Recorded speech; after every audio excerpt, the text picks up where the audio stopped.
अस्सलाम वालेकुम नाज़रीन, सुनो न्यूज़ पर आप देख रहे हैं प्रोग्राम लाइव जामी। मैं हूं आपका मेज़बान मोहम्मद अशमल जामी। बलूचिस्तान तेज़ी से यहाँ दहशतगर्दी बढ़ रही है। जाफर एक्सप्रेस पर हमला हो, फिर वाशिंगटन पोस्ट की रिपोर्ट हो कि जो असलहा दहशतगर्दों के पास था वो अमरीकी साख का था। उनके पास ये असलहा कैसे पहुंचा? बलूचिस्तान में हालिया चंद माह में रिकॉर्ड दहशतगर्दी में इजाफे के पीछे कौन से ममालिक हैं, हुकूमत कहाँ खड़ी है और कैसे इस दहशतगर्दी से निमटना है? मुज़ाकरात हल है या फिर हार्ड स्टेट बन के ऑपरेशन करना है?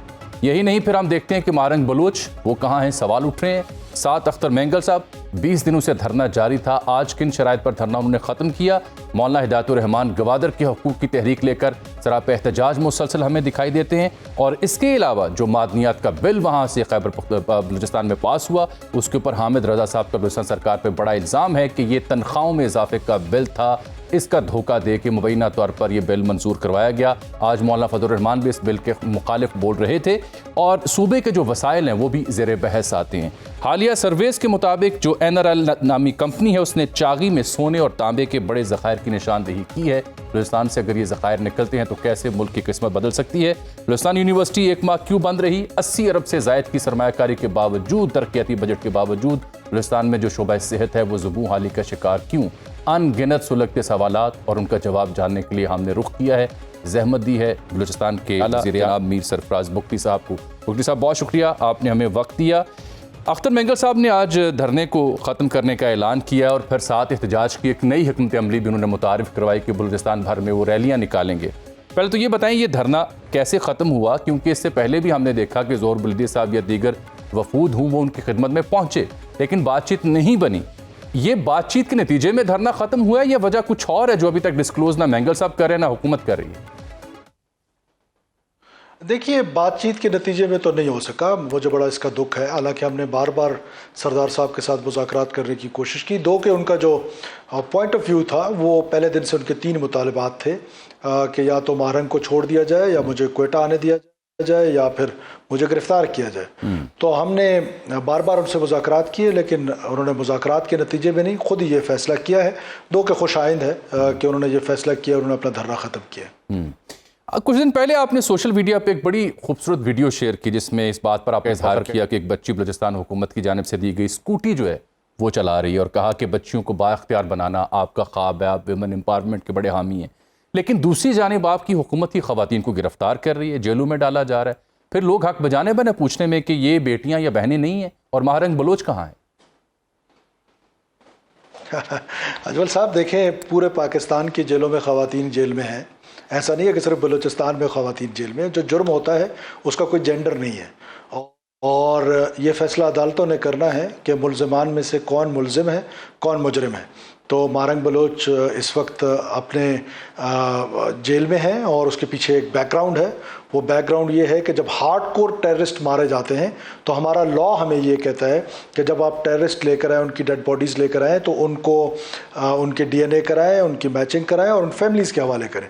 जबकि मारंग और उनकी तंजीम ने, जो कि रजिस्टर्ड भी नहीं है, इससे पहले भी कई वाक़यात में गवादर में शबीर बलोच जो हमारा एक सिपाही था उसको पत्थरों से मार मार के शहीद कर दिया गया, सिबी के रहने वाले थे। उसके अलावा क्वेटा की जो सेफ सिटी और इस तरह जब जब एहतजाज धरने होते उस वो पुरअमन नहीं होते। तो उन्होंने इस दफ़ा तो हद ये कर दी कि जंगों में भी हस्पताल जो होते हैं वो मुबर्रा होते हैं। हस्पताल पे हमला किया गया, उसके अंदर घुसे और वहाँ से दहशतगर्दों की लाशों को ज़बरदस्ती उठाया गया और ज़बरदस्ती ले जाया गया उनको ग्लोरीफाई करने के लिए। तो हमारा लॉ ये कहता है कि टेररिस्ट की लाश जो है वो ग्लोरीफाई नहीं होगी और हमारा लॉ ये कहता है कि वर्सा के हवाले होगी। तो ये मैं पहले दिन से आपको कह रहा हूँ, पूरे पाकिस्तानी कौम को कह रहा हूँ कि 3 तरीके से ये चाहते क्या है। ये पाकिस्तान को तोड़ना चाहते हैं, पाकिस्तान को टुकड़े टुकड़े करना चाहते हैं और उसमें जो कि उनकी खाम ख्याली है, उसके बाद वो किस तरह करना चाहते हैं। एक वायलेंस, एक सोशल मनूवर, एक सोशल मीडिया, इन तीनों का इस्तेमाल ऑर्गेनाइज्ड तरीके से रियासत के ख़िलाफ़ बलूचिस्तान में इस्तेमाल हो रहा है। उस सोशल मनूवर में सबसे बड़ा किरदार BYC का था और हुकूमत ने यह फ़ैसला किया है कि अदालतें अब फैसला करेंगी। उन पर 21-22 FIRs हैं और अदालत ने अभी उनका जो हमने 3 MPO में डिटेंशन की थी उसके लिए अदालत ने जो है वो प्रेसिडेंट जो पुराने थे उनको सामने रख के फ़ैसला जो है वो हुकूमत के हक़ में दिया है। इससे ज़्यादा क्या लॉ एंड ऑर्डर की सिचुएशन हो सकती है कि उनके एहतजाज में जहाँ पुलिस को ये हुक्म दिया गया था कि वो अनआर्म्ड जाएंगे, पुलिस अनआर्म्ड वहाँ पर गई और 3 बेचारे राहगीर जो है वो मारे गए। और वो हमने जब उनकी लाशें लेने की कोशिश की, पता करने की कोशिश की कि इनकी हम पोस्टमार्टम्स करा लें, पता चले कि कॉज ऑफ डेथ कैसे हुई, किसके वेपन से हुई, कौन से वेपन से हुई, वो लाशें भी कब्जा करके जब बैठ गए तो हुकूमत के पास कोई और चारा नहीं था उनको गिरफ्तार करने के अलावा। यानी आपका सबसे बड़ा इल्जाम, जेंडर जो भी हो उसका, ठीक, सबसे बड़ा इल्जाम आपका यह है कि आप समझते हैं कि जो दहशतगर्द थे जिनकी डेड बॉडीज पड़ी थी हॉस्पिटल में, उन डेड बॉडीज को उठाकर ले जाने की कोशिश की महारंग बलोच उनके साथियों ने, यही बुनियादी इल्जाम है? सबसे बड़ा इल्ज़ाम तो ये है कि वो बीएलए को सपोर्ट करती हैं। सबसे बड़ा इल्ज़ाम ये है कि वो बीएलए की लेजिटिमेट वॉइसेस हैं सड़कों पे। आपको पता है कि जब इस तरह की तहरीकें चलती हैं रियासत मुखालिफ, तो उनको लेजिटिमेट वॉइसेस चाहिए, उनको पॉलिटिकल विंग्स चाहिए जो उनकी आवाज़ बनते हैं। क्या बशीर ज़ेब जो मजीद ब्रिगेड को हेड करता है वो जिना रोड पर आके तकरीर कर सकता है, या वो इस्लामाबाद प्रेस क्लब में या लाहौर मॉल रोड पर आ सकता है? Of course not. उसको कोई वॉइस चाहिए जो उसके लिए रिक्रूटमेंट का बायस बने, जो उसके नैरेटिव का बायस बने। तो इसमें अब कोई दो राय नहीं रही है। पूरी पाकिस्तानी कौम, मैं पहले दिन से कह रहा था, लोग उस वक्त यकीन नहीं कर रहे थे, लेकिन अब आप अंदाज़ा लगाएं कि ये कौन सी, पूरे पाकिस्तान में कहते हैं जी वो पुरअमन, ये कौन सा पुरअमन रैली है जहां गुजरते हैं पाकिस्तान का अजीम परचम देखते हैं, उसको नीचे उतारते हैं, उसको माचिस लगाते हैं। काश आज आप अपनी स्लाइड्स में वो समीदीन की वो तस्वीरें दिखाएं जिसमें वो पाकिस्तान को माचिस लगा रही है। मैं आपको भेज देता हूँ व्हाट्सएप पे। उसके बाद पाकिस्तान के झंडे को जलाया जाता है और सो कॉल्ड जो इंडिपेंडेंट बलूचिस्तान है, मेरे मुंह में खाक, उसका झंडा लहराया जाता है। फिर एक नेशनल एंथम जो so called Baloch national anthem है इंडिपेंडेंट बलूचिस्तान का, सीने पे हाथ रख के वो पढ़ा जाता है। फिर बलोची ओथ दी जाती है जिसमें ये कहते हैं कि इंडिपेंडेंट बलूचिस्तान जब तक नहीं होगा हम आराम से नहीं बैठेंगे। और ये कौन सा मुल्क है जो अपने मुल्क के अंदर इंडिपेंडेंस की जो बात करे, एडवोकेसी करे उसके लिए, उसको तोड़ने की एडवोकेसी करे और वो उसको बर्दाश्त करे? फिर रिसेंटली आपने एक वीडियो देखी होगी जिसपे मारंग साहिबा जो है वो बैठी हुई है अपने वालिद के कब्र पे और वहां पर बीएलए का झंडा है। वही झंडा टेररिस्ट जो हैं वो उठाते हैं जब वो बसों पे आके मासूम औरतों और खवातीन को मारते हैं। मुझे बहैसियत हुकूमत, मुझे बहैसियत बलोच, मैं उस मजलूम औरत के साथ खड़ा रहूंगा जिसको बस से उसके सामने शोहर और उसके बेटे को उतार के उसका शनाख्ती कार्ड देकर उसको कत्ल कर दिया, उसके सामने गोलियों से भून दिया। एक उसके सर पे चादर थी, वो परेशान थी कि मैं अपना चादर ढांपूं या ये अपनी चादर जो बेटे की लाश पे रखूं या शोहर के लाश पे रखूं। तो रियासत उस मजलूम औरत के साथ खड़ी होगी। रियासत उस औरत के साथ नहीं खड़ी हो सकती जो ग्लोरीफाई करे टेररिज्म को, जो ग्लोरीफाई करे पाकिस्तान को तोड़ने की बात करे। उसके साथ कम से कम रियासत या कम से कम सरफराज बुगटी तो नहीं खड़ा हो सकता। इस बात का इदराक हुकूमत को अब क्यों हुआ है कि ये बीएलए की पुश्तपनाही पे हैं, बीएलए के ये तर्जुमान है, दुनिया उसे नोबेल के लिए नॉमिनेट कर रही है? देखिए, हुकूमत को अभी नहीं, मेरी पहले दिन की स्पीचेस जाके आप प्रोविंशियल असेंबली की निकाल लें, आप अपने टीवी शोज जितने मैंने किए हैं वो निकाल लें। मैं पहले दिन से कह रहा हूं कि ये कोलैबोरेटिव है, एफर्ट है बीएलए की, ये उनके साथी हैं, उनके सहूलतकार हैं और दुनिया, अब आप अंदाज़ा लगाए ना कि ये जब अपने आप को ह्यूमन राइट एक्टिविस्ट कहती हैं तो ह्यूमन राइट एक्टिविस्ट ये इन पर क्यों खामोश हो जाती हैं? ये जो मजदूर मारे जाते हैं, ये जो पंजाबी टीचर्स मारे जाते हैं, ये जो लेबरर्स मारे जाते हैं, मुसाफिर मारे जाते हैं, उस पर तो ये बिल्कुल खामोश रहते हैं और उस पर तो ये बिल्कुल कोई बात करने के लिए तैयार नहीं है। तो अगर ये ह्यूमन राइट एक्टिविस्ट है तो उस पर भी उससे बात करें। क्यों कोई धरना नहीं देता उस औरत का जिसकी मैंने आपको मिसाल दी, मुसाखेल की? क्यों उस मजदूरों के लिए कोई धरना नहीं देता जिनको सिर्फ एथनिक बुनियादों पर शनाख्ती कार्ड देकर शहीद कर दिया जाता है? क्यों उन मुसाफिरों के लिए कोई धरना नहीं देता है? ये तो कोई ह्यूमन राइट एक्टिविस्ट नहीं है। इनका एक एजेंडा है, एजेंडा ड्रिवन है, लेजिटिमेट वॉइस है बीएलए की। ठीक, ये आपने चूंकि उन मजदूरों का जिक्र किया, उन बेगुनाहों की शहादतों का जिक्र किया, बसों से उतार कर मारा जाता है, पहले पंजाबियों को टारगेट किया जाता था, फिर सिंधी मजदूरों की खबर आई, अब ईरान से भी सिस्तान से 8 पाकिस्तानी मारे गए, आज ही हमने उनकी लाशें वसूल की हैं। ये हो क्या रहा है सूबे में सर? देखिए, सबसे पहले तो मैं आपको ये बताऊं कि ये पंजाबी नहीं है। खुदारा इसको ठीक करने की कोशिश करें और जो इनको मारा है वो पंजाबियों को किसी बलोच ने नहीं मारा, दहशतगर्दों ने पाकिस्तानी शहीद किए। और इस पॉइंट को खुदारा पूरा पाकिस्तान अंडरस्टैंड करे कि वो पंजाबीज को क्यों मारते हैं। वो इसलिए मार रहे हैं कि पंजाब हमारा न्यूक्लियस है, पंजाब के इर्द गिर्द पूरा पाकिस्तान खड़ा है, और पंजाब जो है वो उनका ये ख्याल है और ये दुरुस्त ख्याल है कि पंजाब जो है वो इस सूबे इस मुल्क की को वहादत में सबसे अहम किरदार है उसका। वो आज अगर उनको ये पता चल जाए कि ये काम पेशावर के लोग इसकी अहमियत है या सिंधियों की है, वो उनको मारना शुरू कर देंगे। जैसे मैं एक ब्लू ब्लडेड बलोच हूं, मुझे क्यों मारते हैं? 380 लोग मेरे इस जंग में शहीद कर दिए गए। क्यों मारे गए? इसलिए कि मैं रियासत पाकिस्तान के साथ खड़ा हूं। तो प्लीज इसको अंडरस्टैंड करें। उनकी ये ख्वाहिश है, दुश्मन एजेंसीज की ये ख्वाहिश है कि इसको बलोच पंजाबी की जंग डिक्लेयर करना चाहते हैं। हम बिल्कुल ये करने नहीं देंगे। ये मासूम पाकिस्तानियों की शहादतें हो रही हैं और बलोच नहीं मार रहे हैं, टेररिस्ट मार रहे हैं। टेररिस्ट का ना कोई मजहब है, ना टेररिस्ट का कोई दीन है, ना टेररिस्ट का कोई कौम है, ना टेररिस्ट का कोई कबीला है। ये बात ठीक है। जहां तक रही बात दहशतगर्दी में राइज की, दहशतगर्दी में राइज की, उसकी देखिए 2-3 मेजर रीजंस हैं। एक रीजन तो वो हुकूमत भी है जिन्होंने अपीजमेंट की पॉलिसी की, ना सिर्फ टीटीपी के बारे में अपीजमेंट की पॉलिसी की।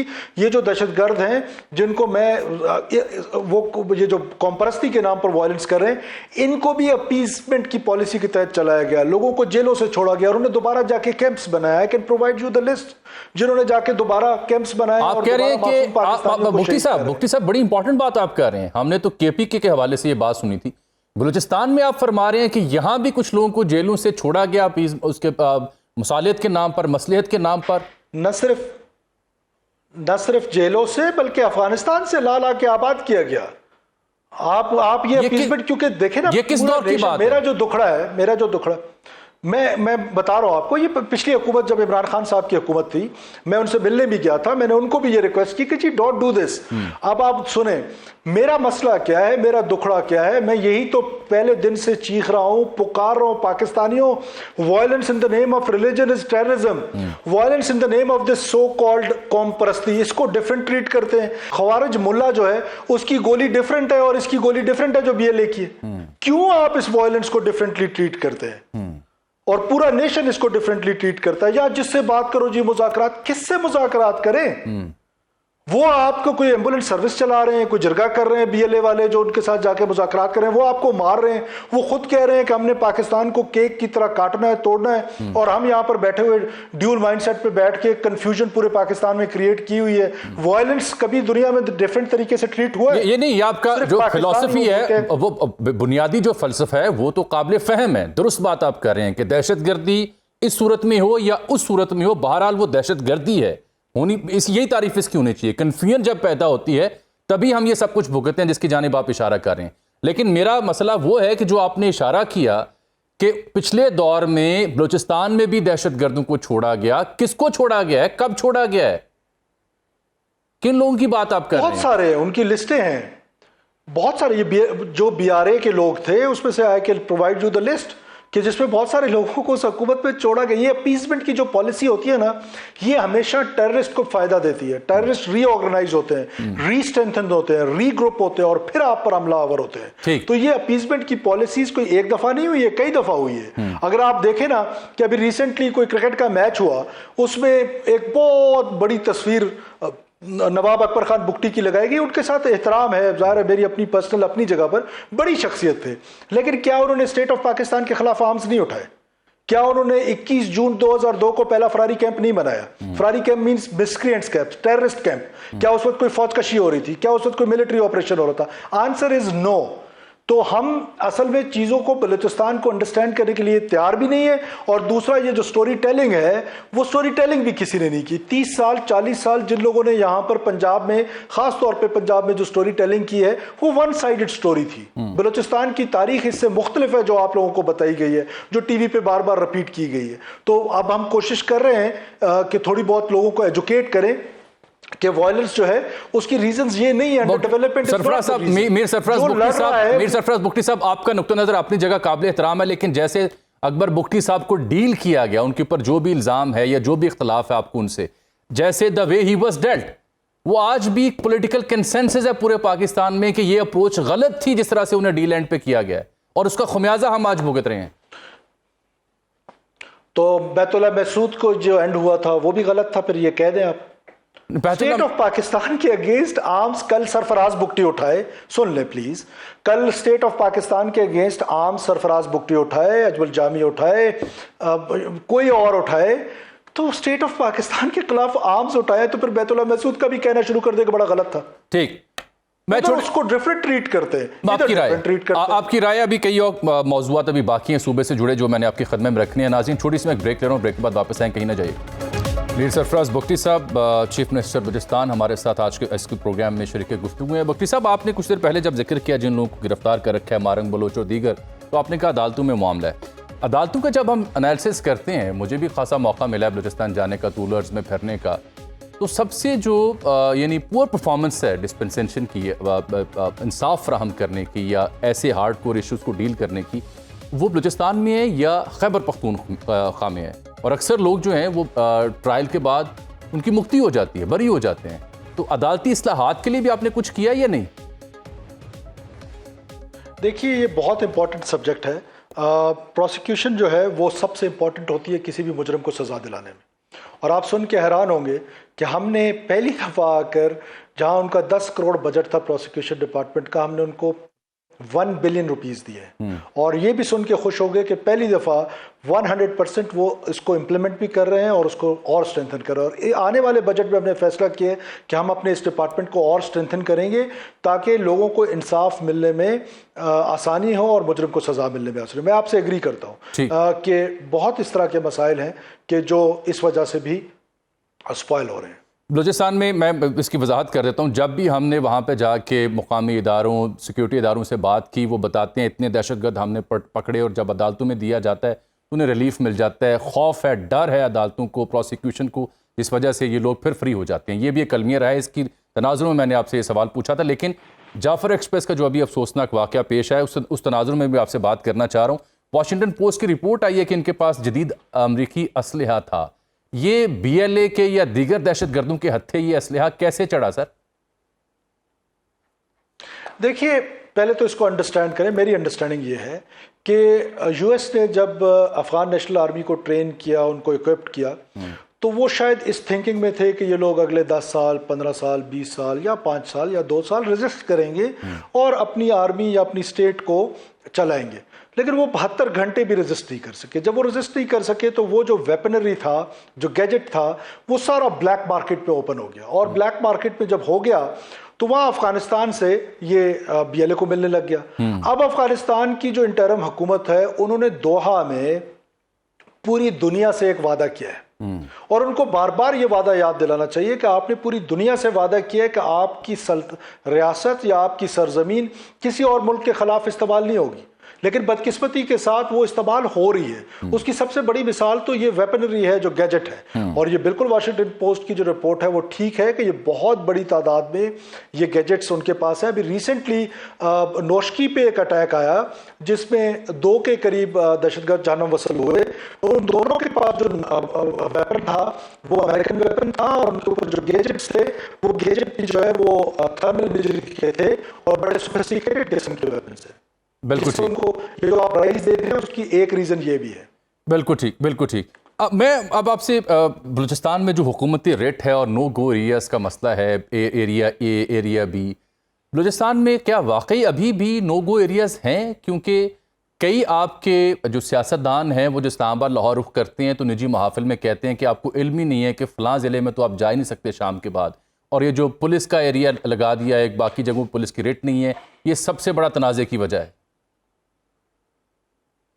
देखिए, मेरा ख्याल है कि ये स्वीपिंग स्टेटमेंट है। दो के बलूचिस्तान के हालात ठीक नहीं हैं, नहीं थे, अभी इम्प्रूव होने लग गए हैं। और हो सकता है कि ज़ाहिर है ये एक लड़ाई है, और इसको कॉन्फ्लिक्ट जोन में जब आप होते हैं, एक कॉन्फ्लिक्ट एरिया है, तो ऑल ऑफ सडन चीज़ें ठीक नहीं होती हैं, इनको टाइम लगता है। और सिक्योरिटी फोर्सेस जब ग्रे में ऑपरेट कर रही होती है ना, तो फिर और ज़्यादा टाइम लगता है, because you need an intelligence based operations. आपको पता ही नहीं है कि कौन दोस्त है कौन दुश्मनी है। उन फोर्सेस के लिए बड़ी आसानी है कि इस लाइन से आगे सारे दुश्मन हैं, वो तो लिहाजा इस तरह की मुश्किलात हैं, फिर टरेन है, फिर और चीज़ें। लेकिन ये सूरत हाल बिल्कुल भी नहीं है कि अगर कोई ये कहे 1 इंच रियासत पाकिस्तान की इन टेररिस्ट की, ये सब इकट्ठे हो जाएं, they can not hold an inch of our land for more than 4-5 hours. वो भी दूर दराज इलाका ढूंढते हैं, वहाँ पर जाते हैं, जब हमारा रिस्पांस जाता है उससे पहले वो वहाँ से दोबारा भाग जाते हैं, और वो वीडियोस जो है वो वायरल होती हैं, और वो एक एनवायरनमेंट जो है वो सिक्योर एनवायरनमेंट की जो फीलिंग है वो इस तरीके से वो छीन रहे हैं। और अब आप देखें 26 अगस्त से लेकर आज तक ज़्यादा जितनी किलिंग्स हुई हैं सब सॉफ्ट टारगेट्स। वो फौजी जो घर छुट्टी पे जा रहा है, उसके पास वेपन नहीं है, वो मुसाफिर तस्वर होगा जो मुफ्ती साहब जब रियासत को और सूबे को ऐसी दहशतगर्दी का चैलेंज हो, उसका सामना हो, तो जो सूबे के अवाम है उनका एतमाद बहुत ज़रूरी है अगर आपने दहशतगर्दी के ख़िलाफ़ इस जंग को जीतना है। लेकिन क्या हमारे बलूचिस्तान के सूबे में अवामुन्नास एट लार्ज जो हैं, पब्लिक एट लार्ज, उनकी पूरा एतमाद हुकूमत और सिस्टम और सिक्योरिटी फोर्सेस के साथ है? क्योंकि जब भी ये दहशतगर्द ऑपरेशन करते हैं इत्तलात आती हैं कि मुकामी इन्हें हिमायत हासिल होती है। ये सबसे बड़ा अलमी है, इससे पहले कि आप हार्ड स्टेट बने या इनके खिलाफ कोऑपरेशन करें, अवाम का एतमाद कहाँ खड़ा है इस वक्त? देखिए, मैं आपसे एग्री करता हूँ इस पर कि अवाम का एतमाद होना बहुत ज़रूरी है। और अभी जो रिसेंटली मुसखेल में दोबारा वो हमला करने का प्लान कर रहे थे, जिसमें 9 के करीब दहशतगर्द मारे गए कोई लास्ट वीक, उसकी जो इतला थी वो लोकल इंटेलिजेंस थी। तो इसका मतलब है कि लोकल लोग जो हैं वो रियासत के साथ भी हैं। ऐसा नहीं है कि ओवरवेलमिंगली सारे लोग जो है वो पाकिस्तान तोड़ना चाहते हैं। फेंस सिटर है, उनको देखें, उनको इंटीग्रेट करने की जरूरत है, उस नौजवान को उस पर तवज्जो देने की जरूरत है। Meritocracy is the answer, corruption free Balochistan is answer. देखिए, आज हमने मेरिट पे 100% तो नहीं कह सकता, 99.99% एजुकेशन में मेरिट पे भर्ती की, हेल्थ पे हमने मेरिट पे भर्ती की, उसके रिजल्ट्स आ रहे हैं। हमने अपने नौजवान को स्कॉलरशिप देना है, हमने अपने बच्चियों के लिए ऑक्सफोर्ड और हार्वर्ड के दरवाजे खोले हैं कि वो जाकर वहां पर तालीम हासिल करें। ये मैं तालीम और सेहत के शोबे पे मैंने आपसे तफसील में बात करनी है, मैं करूंगा उस पर बात, क्योंकि मेरे पास डेटा है जो वहां बलूचिस्तान में छपने वाले अखबारों को मैंने देखा। जी फरमाएं। जी, मैं उस पर आता हूँ। अब तो उस पर बाद में चले आ जाएंगे। अब लोगों का जो है, हमने लोगों का एतमाद लेना है। बैड गवर्नेंस की वजह से लोगों का एतमाद हुकूमत से तो ख़त्म हो, इसको तो बहुत कॉमन सी चीज़ है, लेकिन अगर ये रियासत के ख़त्म हो तो ये बड़ी सेंसिटिव चीज़ है।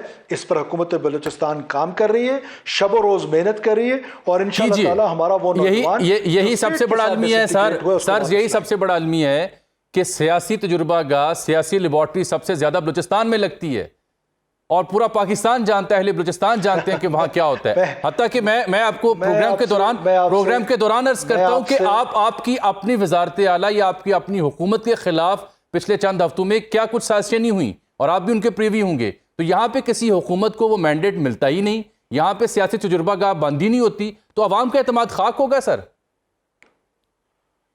देखिए, मैं आपसे एग्री नहीं करता हूँ कि बलूचिस्तान ही सिर्फ सियासी तजर्बागाह है।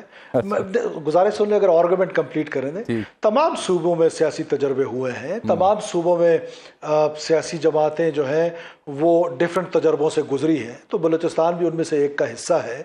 और ये जो एक आर्गुमेंट दिया जाता है, ख़ास तौर पे भी मुझे पता है अगला सवाल आपका होगा, तो मैं पहले ही जवाब दे देता हूँ कि जी आर्टिफिशियल लीडरशिप है, ये जो है ये इलेक्शन मैनेज। मैं ये नहीं कहता हूँ कि बलूचिस्तान में इलेक्शन मैनेज्ड 100% नहीं हुए, थोड़ा बहुत हर जगह पर होता है, कैंडिडेट्स खुद भी करते हैं, हुकूमतों का सहारा भी लिया जाता है, इंटरिम गवर्नमेंट्स का भी सहारा लिया जाता है। लेकिन बुनियादी तौर पर इस वक्त सिर्फ हमारे 11 MPs हैं आउट ऑफ 51, 8 या 11, 8 में से 8 और 11 के दरमियान जो नया है। बाकी कोई किसी का तीसरा टेन्योर है, किसी का चौथा टेन्योर है, कोई दादा के ज़माने से MP है, कोई वालिद के ज़माने से MP है, कोई तीसरी दफ़ा आ रहा है, कोई दूसरी दफ़ा आ रहा है। तो ये किधर मैनेज हुआ इलेक्शन?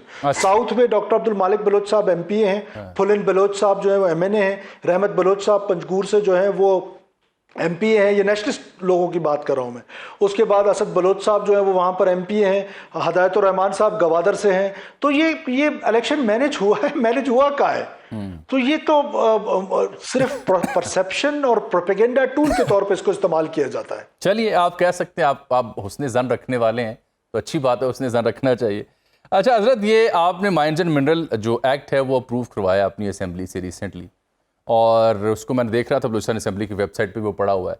जो हामिद रज़ा साहब हैं, साहबजादा हामिद रज़ा साहब, उन्होंने कल हमारे ही एक प्रोग्राम में, जनाब अतर काज़मी साहब का प्रोग्राम, हमारे यहाँ कोलीग हैं, प्रोग्राम करते हैं, उनके प्रोग्राम में एक बहुत बड़ा इल्ज़ाम आयद किया आपके ऊपर, आपकी हुकूमत के ऊपर, मैं चाह रहा हूँ आप ज़रा वो सुन लें। मेरी वहाँ पर बात हुई एक रुकन से, उन्होंने पता आपको क्या किया, इंग्लिश में वो मुसवदा दिया और उन्हें कहा गया कि यह आपकी तनख्वाहों में इजाफे का बिल है और लोगों से वोट करवा लिया गया। So this is the way legislation has been done in Balochistan.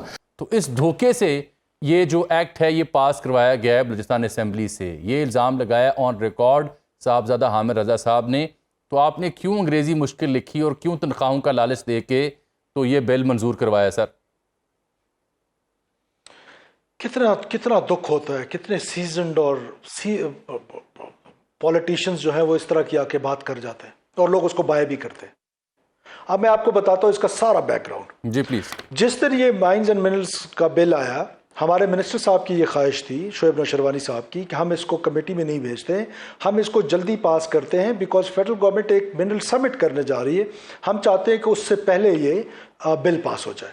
तो मैंने उनसे कहा शोएब साहब से कि मुझे एक दफ़ा अपोजिशन से बात करने दें। मैंने वहीं असम्बली की लाइब्रेरी में डॉक्टर अब्दुल मालिक बलोच साहब जो नेशनल पार्टी के सरबराह हैं, यूनुस अजीज़ ज़हरी साहब जो हमारे अपोजिशन लीडर हैं, मौलाना हिदायतुर रहमान साहब जो जमात इस्लामी के लीडर हैं, सदर हैं वहाँ, उनको, इन तमाम को मैंने बुलाया और सरदार अब्दुर्रहमान खेतरान साहब भी शायद वहाँ मुस्लिम लीग नून से थे और बाकी हुकूमती अरकान थे। हम कोई 8-10 लोग बैठे और अपोजिशन ने कहा कि हमें इसको पढ़ने का मौका दिया जाए, हमें इसको स्टडी करने का मौका दिया जाए, उसके बाद आप इसको कमेटी में भेज के और फिर बेशक पास करा लें, अगर हमारे कोई एतराज़ हुआ तो हम आपको बताएंगे। मैंने उस पर यह फैसला किया, मैंने कहा जी सिर्फ कमेटी में नहीं जाएगा, ये कमेटी से सीएम हाउस जाएगा और हम स्पीकर से रूलिंग लेंगे। सीएम हाउस में तमाम फेडरल गवर्नमेंट और प्रोविंशियल गवर्नमेंट, तमाम MPAs को, इसको होल ऑफ कमेटी कहते हैं, उसको आके ब्रीफिंग देगी। वहीं पर मेरी तकरीर ऑन रिकॉर्ड है असम्बली में, मैं खड़ा हुआ और मैंने कहा जी कि मेरी अपोजिशन के दोस्तों से बात हुई, हम इसको बिल को भेज रहे हैं कमेटी में और कमेटी से ये जाएगा सीएम हाउस और सीएम हाउस पे इस पर डिस्कशन होगी। अब हमने क्या किया कि उससे कोई अगले हफ्ते हमने सीएम हाउस में ब्रीफिंग का एहतमाम किया, जिसमें ANP, जिसमें JUI, जिसमें नेशनल पार्टी, जिसमें जमात इस्लामी, तमाम अराकीन, PMLN, पीपल्स पार्टी, तमाम अराकीन जो हैं वो उसमें शरीक हुए। मिनट्स ऑफ द मीटिंग मौजूद हैं उसमें। फिर हमने साथ साथ क्या किया, जो स्टेक होल्डर्स थे जिसमें माइन ऑनर्स एसोसिएशन वो शामिल थे, उन्होंने अपनी इनपुट दी। जी जी जी जी जी जी JUI फे भी, मैं आपको बता रहा हूँ नेशनल पार्टी भी, लेकिन हजरत मौलाना फजल रहमान कह रहे हैं कि जो वहाँ की JUI फे मुकामी है उन्होंने हमारी मर्जी के बगैर इसके हक में वोट दिया है, उनसे हम उनको शोकाज नोटिस जारी करेंगे और हम इस एक्ट को नुसरत किया है। मुझे जरा अगर कंप्लीट करने दें, क्योंकि ये एक दिन में तो हुआ नहीं कि उनको शोकॉज देंगे। ये मेरी तकरीर ऑन रिकॉर्ड है, सुबह के अखबारात उधर के जो अमीर हैं मौलाना हजरत वासे साहब, उन्होंने पढ़े होंगे, ये सारी चीज़ें अखबारात में आई। फिर एक हफ्ते बाद सीएम हाउस पे ब्रीफिंग हुई, उसको अखबारात ने कवर किया, उसको मैंने फिर उसके बाद प्रेस कॉन्फ्रेंस की, उसके बाद फिर ये दोबारा गया असम्बली में कमेटी में। उस कमेटी में जो माइन ऑनर एसोसिएशन थे वो, चैम्बर ऑफ कॉमर्स वो, तमाम लोगों को ऑन बोर्ड लेकर फिर वो कमेटी से दोबारा असेंबली में आया। फिर जब दोबारा असेंबली में आया तो यूनानिमसली पास हुआ और जो कमेटी की सरबराही है इस कमेटी की वो ANP के पास है। तो फिर मौलाना साहब मेरे देखें, आपको जाती तौर पे जाबी साहब एक मिनट, आपको जाती तौर पे पता है कि मेरे मौलाना साहब के साथ जो मरासम है बहुत न्याजमंदी के हैं। जी ठीक। मैं उनका, वो मेरे बुजुर्ग हैं, मैं उनका बहुत एहतराम करता हूँ, वो मुझे बरखुरदार की तरह ट्रीट करते हैं। लेकिन बसा औकात मुझे महसूस होता है कि उनकी जमात के 1-2 लोग उनको बलूचिस्तान के बारे में ठीक इनपुट नहीं दे रहे हैं। तो फिर ये एक बड़ी खतरनाक बात है। चलिए ये तो सियासी, तो फिर ये तनख्वाहों में इतनी बड़ी तो फिर तनख्वाहों में इजाफे का लारा किसने लगाया जी आपके अरकान असेंबली को?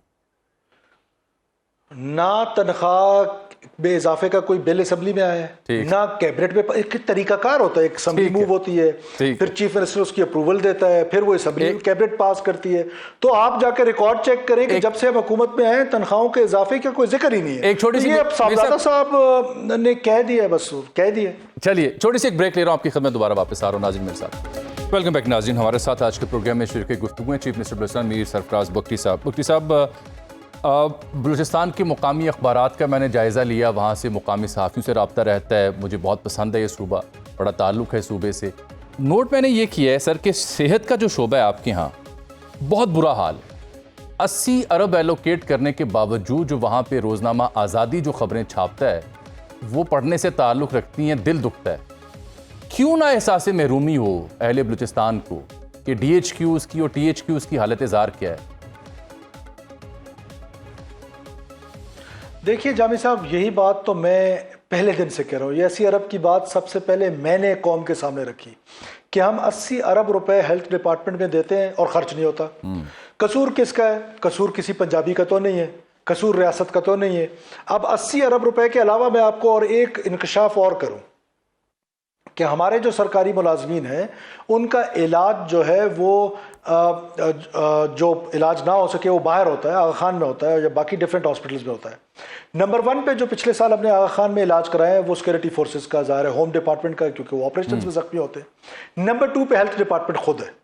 हम इस पर बड़े रिफॉर्म्स करने जा रहे हैं। उन रिफॉर्म्स की वजह से हड़तालें हुई, माफियाज के खिलाफ हम गए, और अब अल्लाह का शुक्र है कि हमने चीज़ें अपनी स्ट्रीमलाइन करना शुरू कर दी, जिसमें हम क्या करने जा रहे हैं। पहली दफ़ा BIVCD बन रहा है, पहली दफ़ा हम अपना जो ऑटोनॉमी है वो हॉस्पिटल्स को दे रहे हैं। अभी हमने हेल्थ में रिक्रूटमेंट की है, वो टोटली मेरिट पे की है और की कॉन्ट्रैक्ट बेस पे, और डिवॉल्व कर दिया है सब्जेक्ट लोकल लेवल पे, डिस्ट्रिक्ट लेवल पे। आज जहां जिन जिन इलाकों में जब से पाकिस्तान बना था डॉक्टर नहीं गए थे, आज वहां पर डॉक्टर मौजूद है। नहीं, अच्छी बात है, लेकिन आप गवादर का क्या करें ना? गवादर में आम पानी पीने को नहीं है। शहरियों को मौलाना हिदायतुर रहमान बार बार एहतजाज करने पर मजबूर होते हैं, गवादर को हक दो की तहरीक लॉन्च करते हैं। अब मैं नहीं जी नहीं, गवादर की जो हक दो तहरीक है, मौलाना साहब मेरे कोलीग हैं, मेरे भाई हैं, उनका इशू है इलीगल ट्रॉलिंग का। इलीगल ट्रॉलिंग के खिलाफ पहली हुकूमत है जो उनके खिलाफ निकली है, इलीगल ट्रॉलर्स के खिलाफ, और हमारे एक मेजर साहब उसमें जख्मी भी हुए हैं। हम उसके खिलाफ पूरा जहाद कर रहे हैं। गवादर में पीने का पानी मौजूद है। गवादर में आज हॉस्पिटल जो हम अपने हॉस्पिटल जो है वो पब्लिक प्राइवेट पार्टनरशिप पे चला रहे हैं। आज इंडस हॉस्पिटल वहां पर बहुत बेहतरीन अंदाज में काम कर रहा है। हमने एक सर्वे कराया जिसमें 3 साल लगे, हमसे पहले वाले लोगों ने शुरू किया। उसमें 12 कोर का बड़ा एक रोल था। उसमें ह्यूमन इंडेक्स डेवलपमेंट में गवादर नंबर 1 पे है। तो ऐसी ब्लीक सिचुएशन नहीं है जिस तरह की सिचुएशन। जाहिर है ये चीजें जब इंप्रूव होंगी टाइम लगेगा, तो इसका रिजल्ट अभी हमने एजुकेशन में जो मीर साहब ये नेशनल रिसोर्स लिमिटेड नामी कंपनी ने चागी में सोने और तांबे के नए ज़खार की निशानदेही की है। ये जो रेकोडेक का मंसूबा भी है, 3 अरब की सरमायाकारी की तला भी है पहले मरहले में। किस शराइत पर, किस शर्त पर यह सब कुछ तय हो रहा है? देखिए, रेकोडेक का जो था वो पूरे पाकिस्तान के सामने है। उसमें हमारी जो इक्विटी है वो हमारी लैंड है, उसके अलावा हमारी जो 10% है वो फेडरल गवर्नमेंट हमारे लिए पे कर रही है और उसका प्रॉफिट भी हमें मिल रहा है, तो हम 50% के पार्टनर हैं उसमें।